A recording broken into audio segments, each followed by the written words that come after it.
Welcome to Celebrity Reports, the place where we dive deep into the fascinating world of celebrities and uncover the stories behind the headlines. Before his passing, country music legend Roy Clark revealed the chilling truth about what really happened to fellow Hee Haw star and banjo virtuoso David Stringbean Akeman, an unsolved chapter in country music history that haunted Roy for decades. For years, the tragic fate of Stringbean and his wife, Estelle, remained one of the darkest moments in Nashville lore. The beloved entertainer, known for his long shirts, old-fashioned humor, and remarkable talent on the banjo, was found lifeless in his Tennessee cabin in 1973 alongside his wife. The incident shocked the music world. Fans couldn't understand how such a kind-hearted man, who brought smiles to millions, could meet such a cruel end. But what many didn't know at the time was how close Roy Clark had been to Stringbean and how much he knew about what really happened that night. Roy Clark, himself a Hee Haw co-host and one of country music's most respected musicians, never publicly spoke in detail about the night of the incident until late in life. In one of his final interviews, Roy opened up, revealing pieces of the story that had been hidden from public view for decades. According to Roy, Stringbean had always been wary of banks. Having lived through the Great Depression, he preferred to keep his earnings close to home, literally. He didn't trust putting his money anywhere but under his mattress, Roy explained. It wasn't a secret among his closest friends.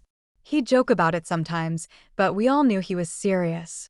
Roy recalled that in the months leading up to the incident, Stringbean had confided in him that he was worried. He had noticed unfamiliar vehicles parked near his property and had mentioned to Roy that he thought someone might be watching him. He didn't want to make a big fuss, but he felt something wasn't right, Roy said. And I told him, Bean, maybe it's time to move that money, just to be safe.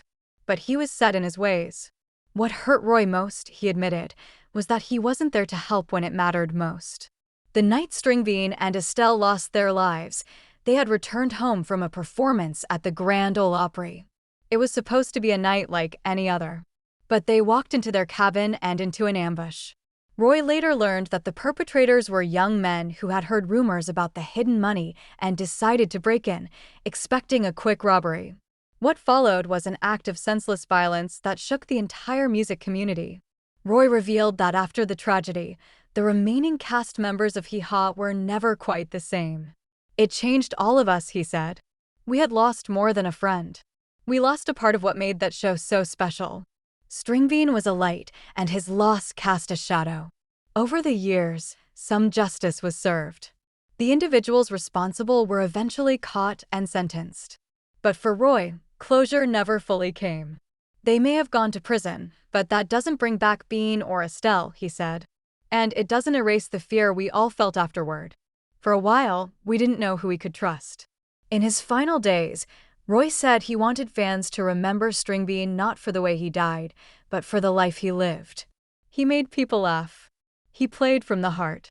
And he was a good man. That's what matters. Roy Clark's memories of Stringbean are a powerful reminder of how closely bonded the early country music stars were and how tragedy, even decades later, can still leave its mark. Stay tuned to Celebrity Reports for more behind-the-scenes stories that bring to light the hidden truths of Hollywood and beyond.